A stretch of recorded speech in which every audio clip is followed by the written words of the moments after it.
ये बात पता होनी चाहिए। कल भी थी चतुर्दशी, आज भी भक्तों ने मनाई है। तो भगवान का विकराल रूप था नरसिंह भगवान का। पर आप जानते हो, भक्त पहचान गए, केशव धृत नरहरि रूप जय जगदीश हरे जय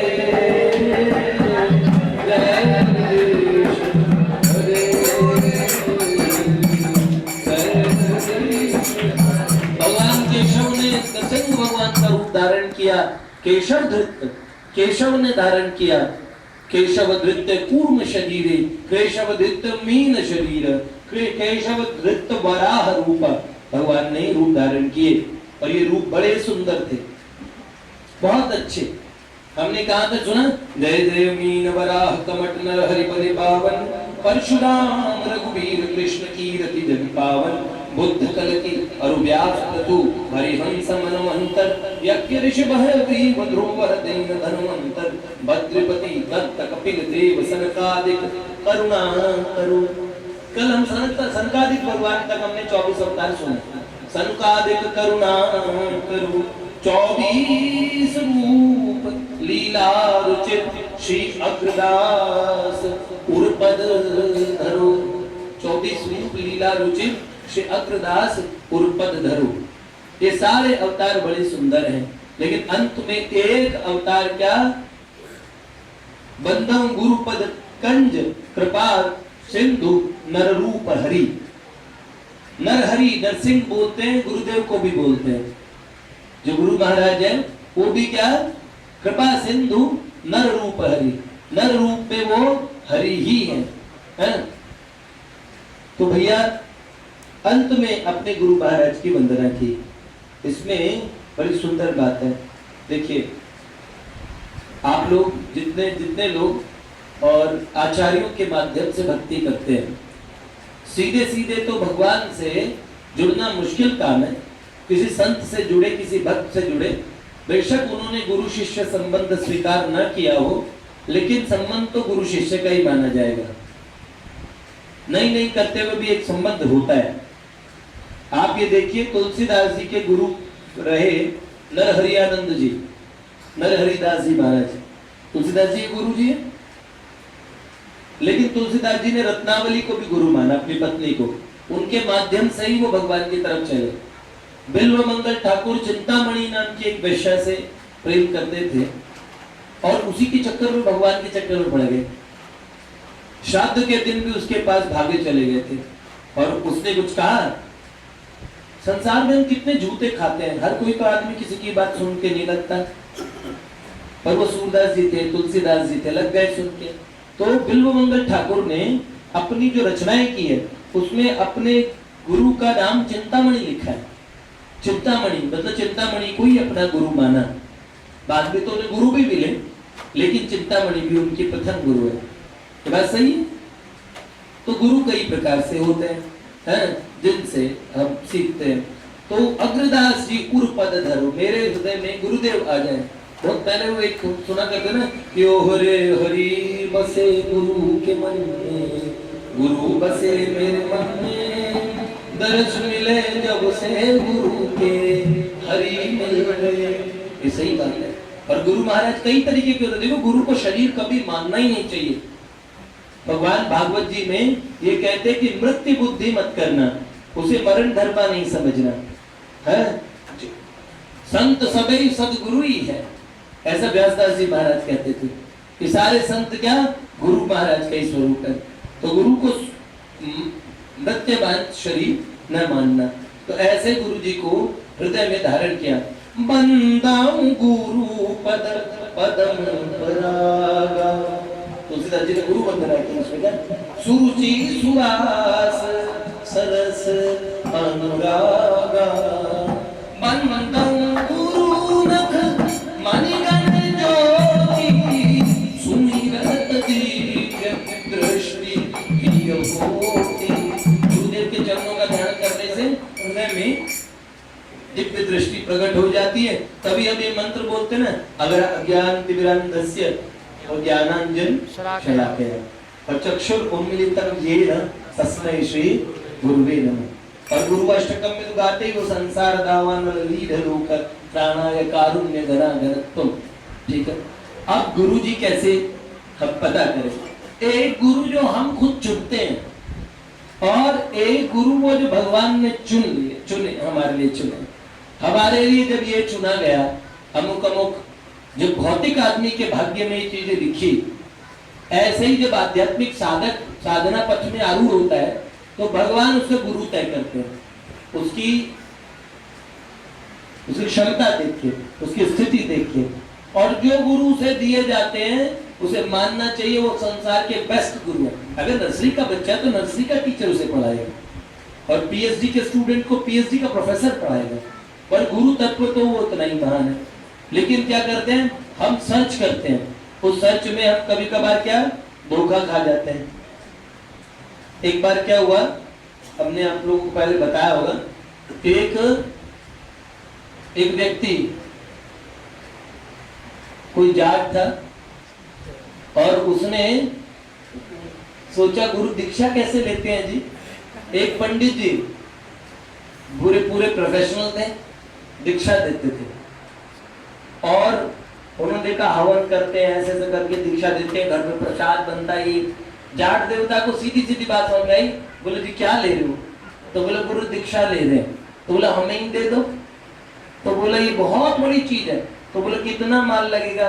तो पंडित जी ने बताया इतनी धोती, इतना कपड़ा, इतना सामान और ये सब चीज। जाट देवता ने सोचा चौधरी साहब ने कि ये दीक्षा तो ली जा सकती है, इतना तो हम भी दे देंगे, हवन कराएंगे और क्या पकवान बनाने पड़ेंगे सुबह से। अच्छा, और क्या वो लीप देना, वो जगह गाय के गोबर से लीप के उस लिपी हुई जगह के अंदर में यज्ञ मंडप सजेगा और उसी यज्ञ मंडप के अंदर में हवन होगा, फिर गुरु महाराज कान फूकेंगे तुम्हारा। तो उन्होंने बोला अच्छा। चौधरी ने सारा तरीका देख लिया था और पूछ भी लिया था। अगले दिन भैया वो उन्होंने पूरी तैयारी कर ली है, पंडित जी को न्योता दे दिया। उनकी बूढ़ी भैया है, मैया पूरी देहातन थी, सुबह से देहाती लोगों में दर्द बहुत होता है, तो वो जो माँ अपना सुबह और पोत दिया गाय के गोबर से, मंडप के अंदर में सारी तैयारी कर दी और कुछ पकवान बना रही थी, मालपुए, रबड़ी, खीर और सब तरह के पूरे घर में पूरी तसलाई सब चीजें बन रही है। अच्छा, अब दाल के बड़े बन लिए, सब बोले माँ देखी जाए, अब मालपुए तल रही है। गुरुजी आ गए, गुरुजी मंत्र मार रहे, माँ रसोई में झांक झांक के देख रही है। अच्छा ठीक, अब गुरुजी ने बोला कि सुनो, अब हम जैसा जैसा बोले और तुम वैसा वैसा बोलना।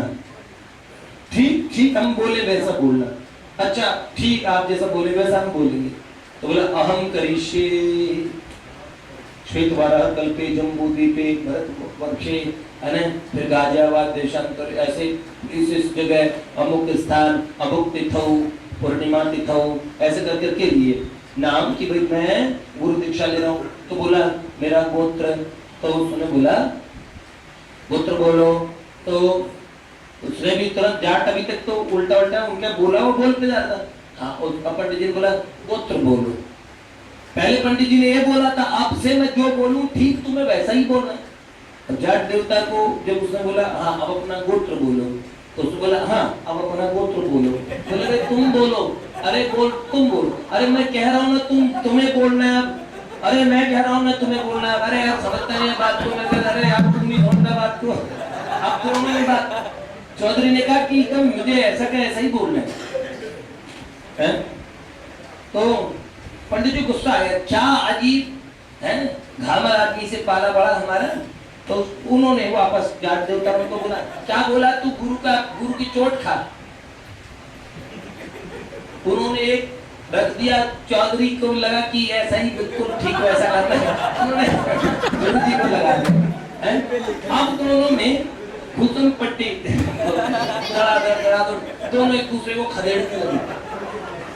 तो जो बूढ़ी माँ है वो सोच रही है दीक्षा का प्रोसेस है, वो देख रही है ये भी होता है, मतलब दीक्षा में मेरे बेटे ने कहा संसार की सबसे ऊंची चीज उसको मिलने वाली है। तो दोनों बिल्कुल अच्छे तन मन से लड़ रहे, पूरे जज्बे से लड़ाई हो रही है, तो पंडित जी को जाट ताकतवर था, पंडित जी खदेड़ने लगा। बुढ़िया अब उसने कहा दीक्षा जो होगी वो लिपे लिपे एरिया में होगी। बुढ़िया ने बड़ी मेहनत से लिपा था सुबह। तो क्या हुआ, भागी जल्दी से मालपुए छोड़ के, मालपुए छोड़ के भागी। पंडित जी जैसे खदेड़ के बाहर करने लगे ना पंडित जी को जाट देवता, तो पंडित जी को भीतर कर देती, पंडित जी लिपे लिपे। आप पंडित जी को असल में चौधरी साहब ने इतना रगड़ दिया उसमें, और वो जैसे ही बाहर आते तो माँ पूरी बाउंड्री पे खड़ी थी, पंडित जी ने भागने की कोशिश की। तो पूरी बाह में भी इतनी जानती जितनी पंडित जी में नहीं थी, और उन्होंने पकड़ के बोला पंडित जी लिपे लिपे में, गुरु जी लिपे लिपे में। और फिर तो उनको भैया इतना पिटवाया उस दिन, पंडित जी जान बचा के भागे। उसने बोला गुरुजी दीक्षा की कोई चीज बाकी रही क्या? जाते तो यही दीक्षा होती। बोला हो गई तेरी दीक्षा, में तो दीक्षा हो गई। पर कहने लगे माँ इतना प्रसाद बनाया, पर पंडित जी ने इतनी दीक्षा दी, इनको कुछ खिलाना भी तो चाहिए है? तो बोले भैया तो कुछ सीधा सामान और ये कुछ ये देना, सीधा दे देना चाहिए पंडित जी को भी, अपने घर तो हम मालपुए खाएंगे, तो पंडित जी को भी कुछ सीधा दे के आता। बोला हाँ ये बात तो सही है। तो उन्होंने कहा थक गया होगा दीक्षा लेके, तो मैं ही दे के आ जाती हूँ। उधर पंडित जी अपने घर पहुंचे, अरे बोला अरे भैया हाथ पैर पूरे सारा बदन दुख रहा था। बोला भैया थोड़ा सेवा करो है? तो और माई ने ठीक पूछा, एक पंडित जी भागते हुए इधर गए, घर का एड्रेस जरा बता दो। तो लोगों ने घर पे पहुंचवा दिया। पंडित जी ने आवाज सुनी तो बिल्कुल खास अच्छे तरह से पहचान गए कि उस बुढ़िया की आवाज है जिसने आज बहुत पिटवाया। तो कह रहे पंडित जी सीधा तो लेते जाओ, आप अपना सामान ये सीधा भूल गए। तो पंडित जी ने कहा आ जाने दो, इसको अंदर बुलाओ है? और फिर पंडित जी लगे बदला निकालने, कौन ले लिपे लिपे और तूने पिटवाया लिपे लिपे में, और तो गुड़िया को अच्छी तरह उन्होंने सेवा कर दी। तो उसने सोचा ये भी कोई प्रोसेस है। तो बड़ी खुश हो गए, अरे पूरी दीक्षा। कह रहे पंडित जी हो गया, क्यों पंडित जी कहते ना ले लिपे लिपे और ले गुड़िया भर पिटवाया। घर आई वापस आ कहने लगी बेटा तेरी दीक्षा तो आसान थी, पर जो सीधा देना और भी मुश्किल काम है। तो मेरे साथ हुआ। अब ना गुरु को मालूम है और न चेले को है?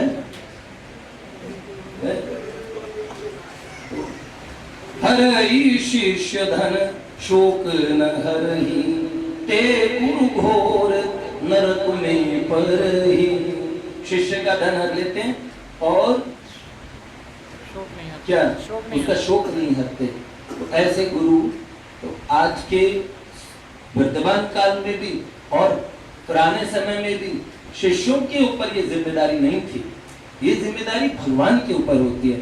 इसलिए सबसे पहले अच्छी बात है, हम इस कलयुग के अंदर भगवान ने हमें जन्म दिया, तो हमें इस सोच की बजाय पहले क्या सोचनी चाहिए, साधन भक्ति की शुरुआत करनी चाहिए। जप माला हरि नाम है ना, हम ये सोचते हैं ऐसी परिस्थिति बनेगी और तब हम भजन करेंगे, ये बड़ी मुश्किल बात है। अब परिस्थिति कभी निर्माण नहीं होती, हम जहां पे भी जैसी भी स्थिति में हो हमें भगवान का भजन शुरू कर देना चाहिए। तो आचार्यों का आश्रय लेके जो भजन करते हैं उनके हृदय में याद रखना, चरणदास जी महाराज और सहजोबाई की बात सुनी। अगर सच में कोई आचार्य महापुरुष आप के पल्ले पड़ गए उस दिन तो आपकी समझ लो है, मेरे गुरुदेव करुणा सिंधु करुणा कीजिए, बड़ा आधीन अब शरण में लीजिए।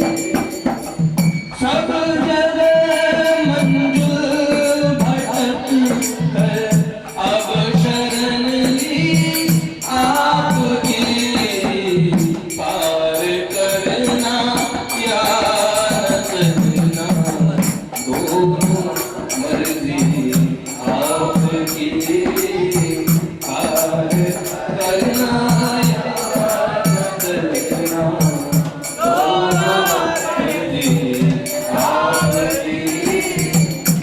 आप भी घर छोड़ देंगे फिर ना जाएंगे हम।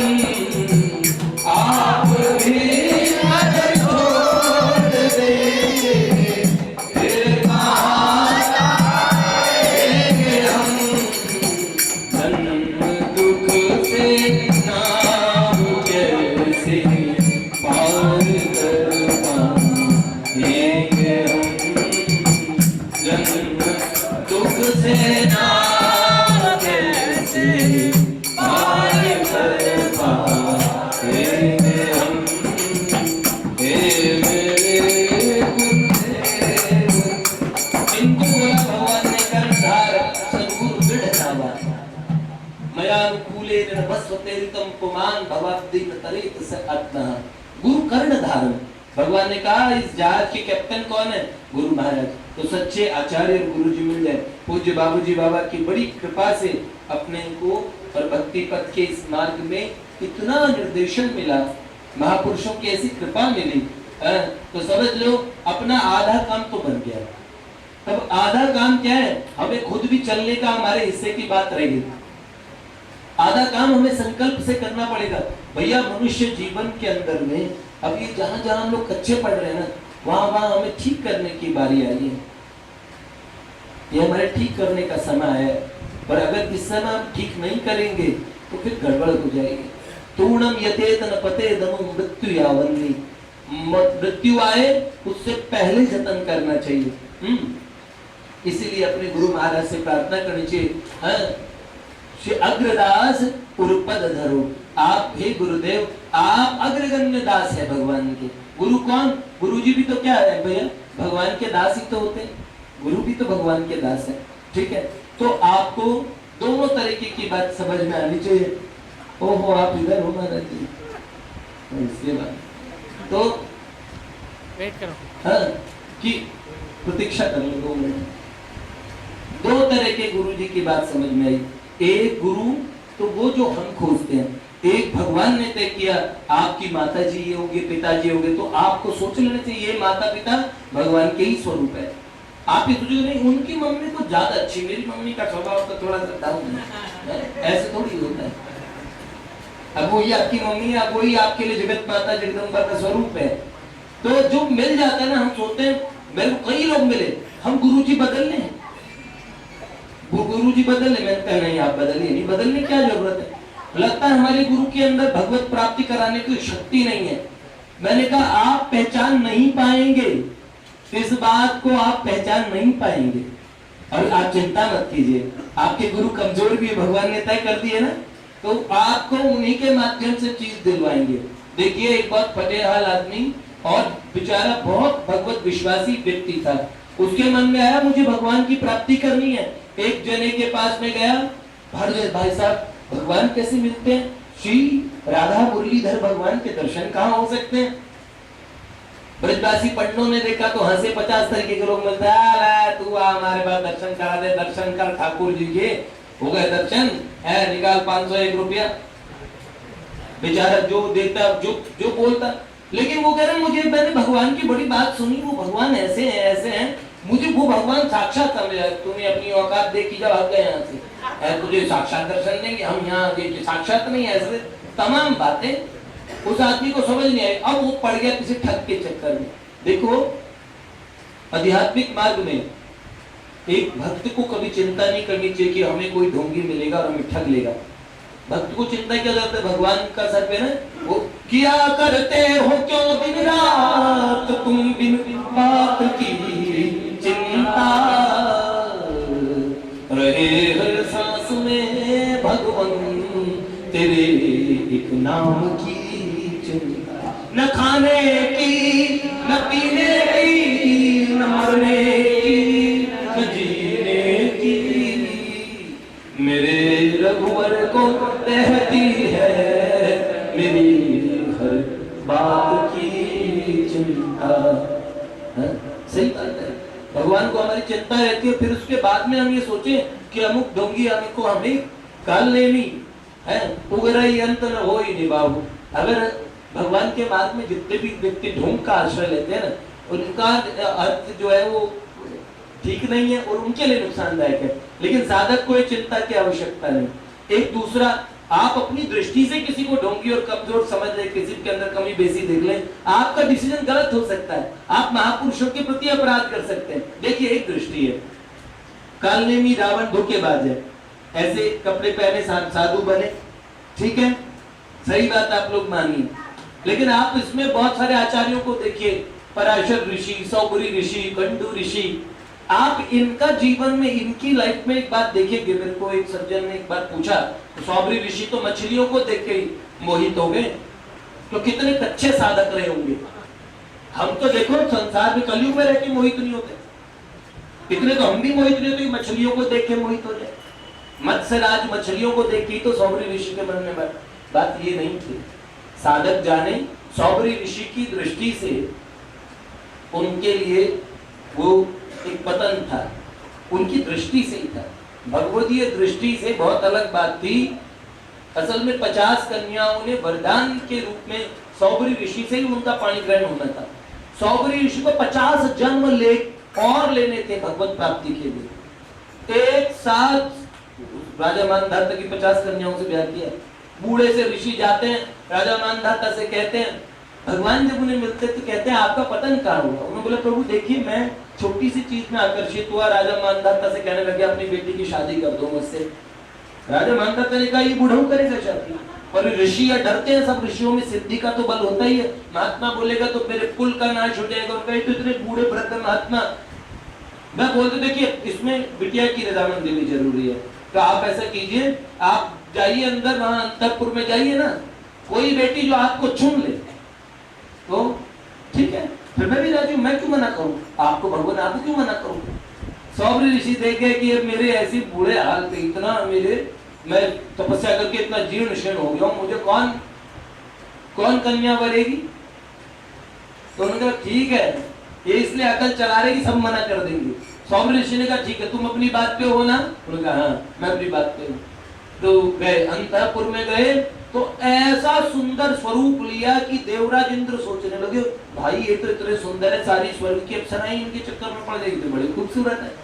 सौगरी ऋषि गए तो एक कन्या की शादी की बात बोली थी, 50 की 50 बोला, आप आपस में लड़ने लगे, ये तो हमारे ही पति बनेंगे। सब वरण करने का तो 50 ने ही वरण कर लिया। बाहर आए तो राजा के जवाई बन के निकले वो 50 कन्याओं के। 50 वर्ष बाद में भगवत प्राप्ति थी, 50 जन्मों बाद में भगवत प्राप्ति थी। वो उनका साधन का पतन नहीं था, बहुत सोच समझ के, बहुत सूक्ष्म दृष्टि से हम उनके संग में रहे। पूज्य बाबूजी का, मैं भाई जी का एक बार मैंने उनका एक वचनामृत में एक बार देखा, उसके अंदर में एक महात्मा थे, सीधे सीधे गए, एक राजा से कहने लगे राजा के बेटी का स्वयंवर होने वाला है, महाराज जी आशीर्वाद दे दो। सिद्ध महात्मा भजनानंदी आगे करे आशीर्वाद नहीं, अपनी कन्या मुझको दे दे, मुझसे ब्याह कर दे। और मन में लगा महाराज जी की बुद्धि खराब हुई, सारे दांत झड़ चुके हैं और इनकी शादी करनी। अब उन्होंने कहा पर महाराज जी मैं क्या बोलूं, है करेगी कर देते हम, आपको मना कर रहा हूं महाराज जी। राजा ने अब डिप्लोमे से खेले, उन्होंने बोला महाराज जी है बिल्कुल पकड़, पर इस साधु के मुंह से जो वाणी निकलती है वो एकदम सत्य होती है, तो इसको अप्रिय मोल नहीं लेना। उन्होंने बोला बूढ़े बाबा से कहले महाराज जी मुर्गी के अंडे के बराबर मोती निकाल के लाए। तो महाराज जी ऐसे हमारे यहाँ की परंपरा है कि लड़की को जो 108 जो जवाई 108 ऐसे मोती लाके और माला दे 108 मनकों की, तो उससे ही रिश्ता होता है। महाराज जी के पास 108 चाहिए क्या? राजा ने कहा इसका मतलब महाराज जी बेचारे वो मना कर देते, देखते ही हो रही कि हाँ ही किए जा रहे हैं। लो जी, महाराज जी भी चुपचाप वो लेके चले गए मोती, और लेके कहाँ गए? समुद्र देवता के पास। समुद्र के पास गए, अपना जो नारियल का जो कटोरा होता है उसमें पानी पीते थे, इतने विरक्त थे। तो क्या सूजी की ब्याह करूंगा, सूझ गई उन्हें। अब वो देखो इसके पीछे कितनी लीला है। चेले जितने भी थे बोले महाराज जी आपने ठीक नहीं कर रहे, प्रणाम करके हमारी तो बिल्कुल ही पूरे इलाके में भद्द पिट जाएगी। तुम्हारे गुरु महाराज देखो पूरे शहर में तू हो रही है। अच्छा महाराज जी का ब्याह करूंगा कर दो, कभी नहीं ब्याह करना, राजकुमारी से ही करूंगा। बोला महाराज जी पहले ही क्यों ना किया जब जवान थे, आप इतने बुढ़ापे में तुम्हारी टांगे तो धरती का साथ थे। अब भैया तुम लठिया के जोर पे तुम चलते हो, बहू लाके करोगे? हम बोल रहे मुझे बहू ला दो। अब देखो ऐसे जिद पे अड़ गए हैं वो है ये। कबीरा खड़ा बाजार में लिए बुरा रहा, अरे जो घर फूके अपना सो चले हमारे साथ। अजीब सी रहनी दास कबीर की उल्टी बानी, बरसे कंबल भीगे पानी, कंबल बरस रहे पानी भीग रहा है। ये सब कोई तुरंत में समझ नहीं पाए। हम महापुरुष को अपनी बुद्धि से ना, सारे चेले परेशान, सबने कहा गुरुदेव गंगा जल की सौगंध लेके हम आपका त्याग करते हैं। बोले गुरुदेव ने कहा ले, तो सारे जो त्याग करता है वो तुरंत मर जाता है। अब वो कोई क्योंकि गुरु त्यागा भवेद मृत्यु मंत्र त्यागा दरिद्रता। अब वो गुरु भी पक्के हैं। हंसे उन्होंने बोला मैं तो बहू लेके ही आऊंगा। बोले गुरु महाराज हम आपको समझा रहे हैं। बोला तुम कौन होते मुझे समझाने वाले, मुझे समझने नहीं। बोला आप परमात्मा के भजन के लिए चले, परमात्मा मुझे मिल चुका है, तो फिर आपको क्या मिलना बाकी रह गया? आप ऐसी हरकतें क्यों कर रहे हो? तो हमारी इज्जत को ध्यान रखो। उन्होंने कहा माने ही नहीं। अब उनके सब समझाने का प्रोसेस खत्म हो गया ना। राजा ने जितने समझाने के लिए चेले चपाटे होते, महाराज जी किसी की बात सुनने को तैयार नहीं। अच्छा अब महाराज जी चले गए समुद्र के पास। समुद्र देवता के पास में जब गए तो समुद्र को पता लगा कोई सिद्ध संत आए हैं। और महाराज जी ने क्या बड़े कमजोर थे, धीरे से एक कटोरा समुद्र में भरा, पानी निकाला, दूर जाके उलीझ गया। फिर धीरे धीरे चल के आते एक कटोरा डाला, ये कर दिया। तो सुबह से लगे थे इस काम में, आधी रात बीत गई। आधी रात में ब्राह्मण आते तेजस्वी, उनके पास आके बोलते बाबा जी क्या कर रहे हो?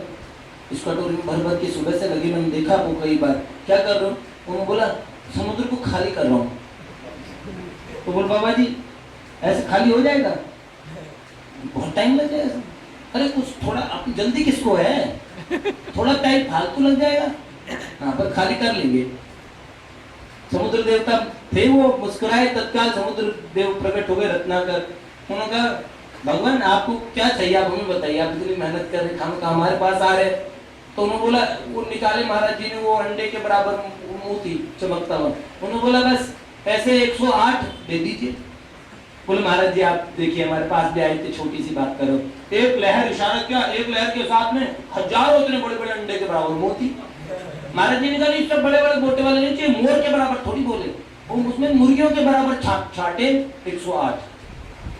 बोले महाराज जी कुछ फालतू ले जाइए, आपके खर्चे पानी का जो बहू लाएंगे तो धन की भी जरूरत पड़ेगी। उन्होंने ना एक भी रुपये का एक भी चीज फालतू, अपने को कोई संग्रह थोड़ी ना करना है, स्वभाव तो वही समुद्र देव भी सोते फिर बहुत बुला रहे, संग्रह ही नहीं करना। अच्छा अब वहां लेके पहुंचे, राजा ने के उनके राजा तो तोते ही उड़ गए।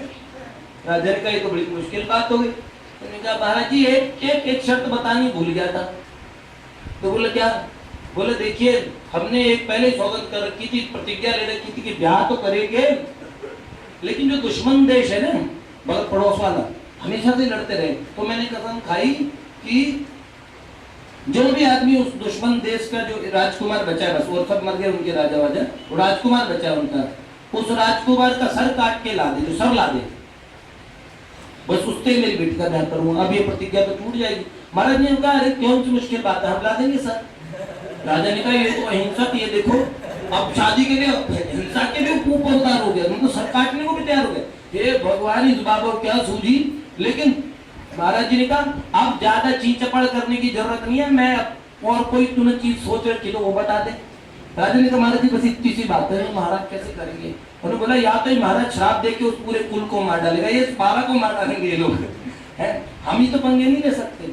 अब राजा के उधर जाकर महाराज जी गए, वहां सीधे राजा के महल में राजमाता से मिलना है। और वो संत बड़े प्रसिद्ध थे भाई, और इस टीले के ऊपर एक भजनानंदी महात्मा रहते, प्रसिद्ध बाबा है, जो मुंह से निकाल देते बस समझ लो वो हो गया।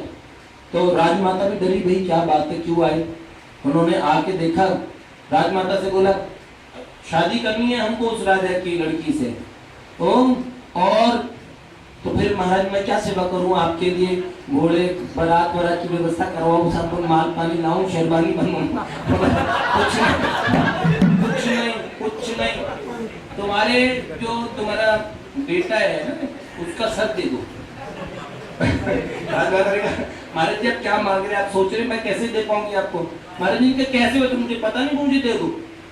राजमाता बड़ी सयानी थी, उनका देखो ये संत है, इनके हृदय में बड़ी करुणा भी है, ये कुछ कर रहे हो इसके पीछे की लीला का किसी को पता नहीं। उन्होंने कहा तो ऐसा करो, आसपास में मंत्री आया, अरे पूरे पूरे इलाके में थू हो रखी है इन बाबा जी पे, उनकी बुद्धि इतनी खराब हो रही है, उस राजा से आपके यहाँ आ रही है, देखो उल्टे उल्टे। मना कर दो, मना कर दो। मतलब मना करने की बात नहीं है। ये महाराज ये बड़े प्रसिद्ध महाराज है, उनका देखो महाराज जी सर नहीं, पूरा बेटा ले जाओ, अपना ही समझो। हंसे, बोला हाँ तो ठीक था, आप तो अपना ही है। राजकुमार के हाथ पकड़े, चल बेटा। वहां पे गए राजा के पास में, मैं पूरा साबुत लेके आया हूं, तुम्हें सर लेना है, हाथ लेना है, तुम्हारी मर्जी, ठीक है? पर मेरा ब्याह करने के बाद ये सब पहले, अब शकुन का कोई काम नहीं। अब राजा से बोला कोई चीज चपड़ की जरूरत नहीं। राजा को बेचारे सब धूप भी ना सटका जाए, लड़की मोटे मोटे आंसू निकाले, इसके हाथ दे दिया तुमने है? और सारे शहर में लोग तभी जुबान पे बूढ़े बाबा की बुराई करे, पर कोई कुछ बोल ना पाए। राजा ने कहा, अब राजा से बोला कोई चींची पीपी करने की जरूरत नहीं है, क्या करो? पंडित जी ने मंत्र बोलने शुरू किया। महाराज जी खुशी खुशी दूल्हे के वेश हैं, सेठ आप डाल दिया सत्यों पर।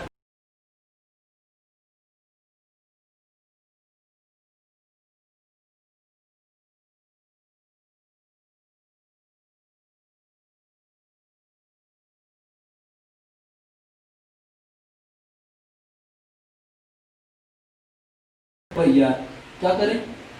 एट द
कि वो सिद्ध है, इस बात का पता कभी नहीं।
गुरु जी को तलाश रहे हैं।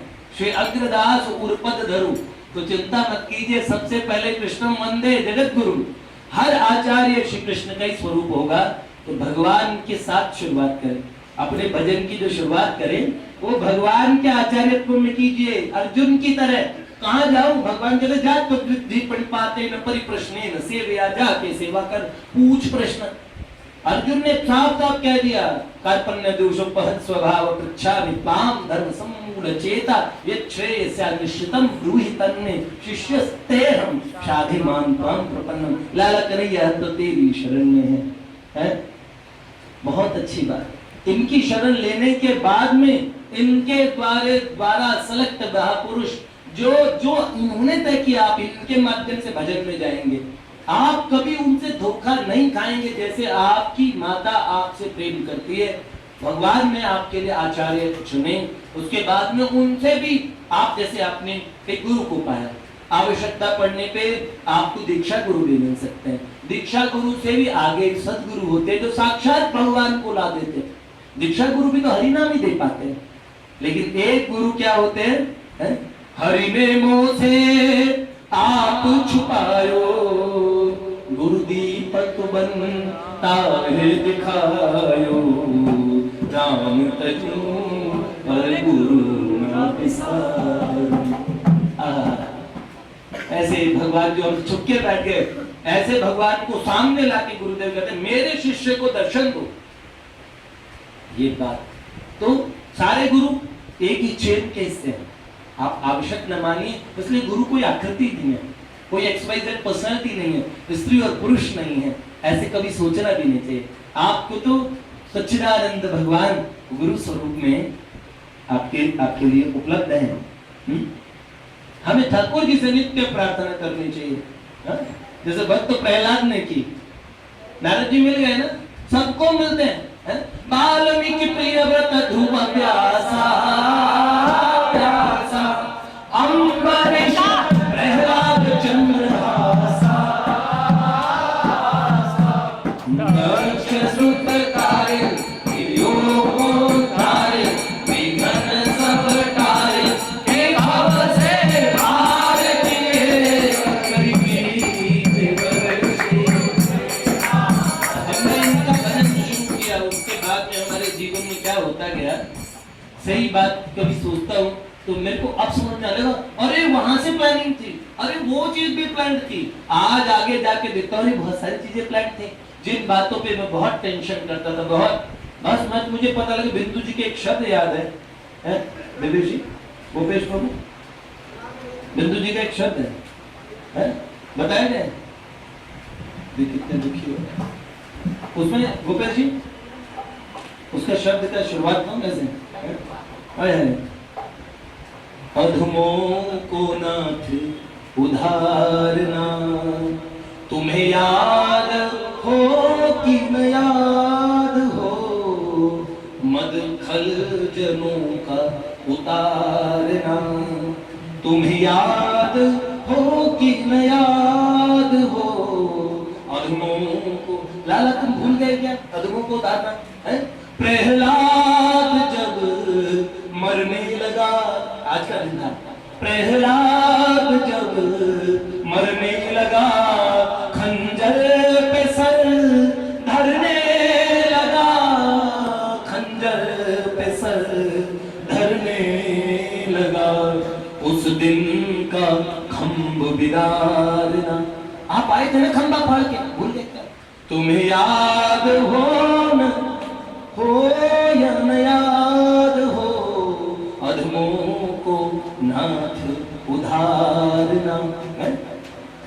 धृतराष्ट्र के दरबार में दुखी द्रौपदी की पुकार में, धृतराष्ट्र दरबार में दुखी द्रौपदी की पुकार में, दुखी द्रौपदी की पुकार में, साड़ी के थान संवारना। थान के थान, साड़ी कुछ नारी है कि नारी कुछ साड़ी है, साड़ी है नारी है, नारी है साड़ी है, ऐसे ऐसे साड़ी शाम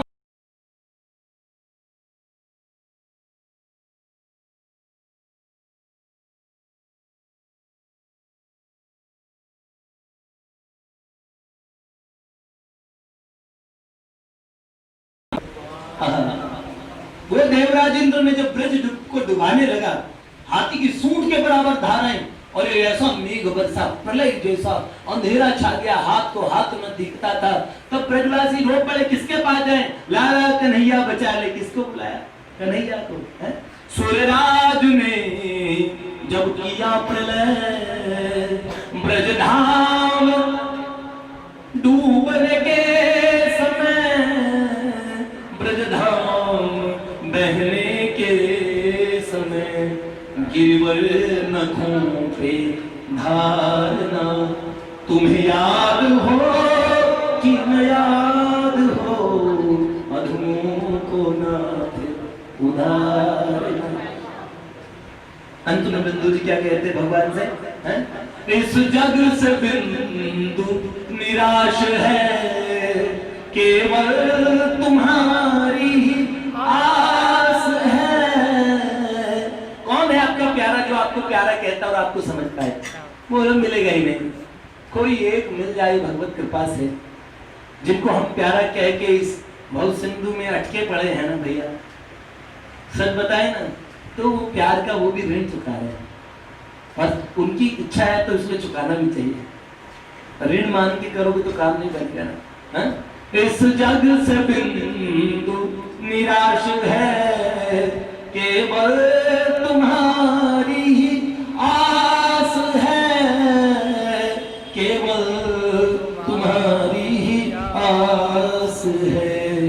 बिगड़ी दशा को संवारना, तुम्हें याद हो कि न याद हो, अधमों को नाथ उधारना, तुम्हें याद हो कि न याद हो। हमें भी भगवान से ऐसे ही प्रार्थना करनी चाहिए। लेकिन क्या करें, जो चीजें भगवान को ना पसंद है वो हम रोज करते हैं। एक दूसरा भजन है बिंदु जी का ऐसा, उसमें भी भगवान बिंदु जी बहुत हृदय को छूते हैं। आज बिंदु जी के एक भक्त यहाँ मिसिंग है। मेरे को बड़ा दुख है कि कीमती सत्संग को छोड़ छोड़ के तुम्हारी कीमत नहीं है उसकी। और देखो, सत्संग को कहने वाले के मन में तुम्हारे लिए ये बात रहती है कि तुम उसे सुनने के अधिकारी हो, लेकिन उसकी कीमत नहीं समझते। एक एक क्षण बड़ा कीमती, एक पल कीमती है। ये कहने वाला तुम लोगों के लिए उसको तैयार किया गया, ये भी तुम्हारी आंखों के सामने बहुत जल्द ही तुम्हारे हाथ से मौका निकलने वाला है, और तुमने तब भी फायदा नहीं उठाया। मैं खुद चाहता हूँ कि तुम्हें फायदा उठा लो। इतनी छोटी सी उम्र में भगवान ने मुझे शास्त्रों के अंदर ये नॉलेज दी, ये मैं जानता हूँ। तो मुझे पता है किसके लिए तैयार किया गया। गाय का दूध कभी गाय के लिए नहीं होता। घास खाएगी, रोड पे कचरा भी खाएगी, पर दूध वही देगी। दूध की क्वालिटी में कभी कोई फर्क नहीं होता, सब जानते हो।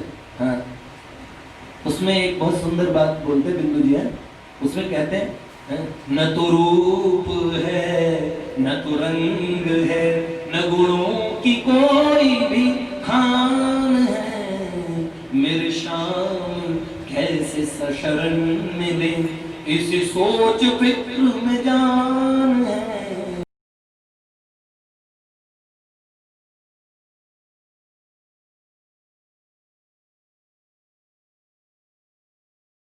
से उन्हें सदा उन्हीं अवगुणों से मैं हूँ बंधा, उन्हीं अवगुणों से मैं हूँ बंधा। सही बात है। खली कोटे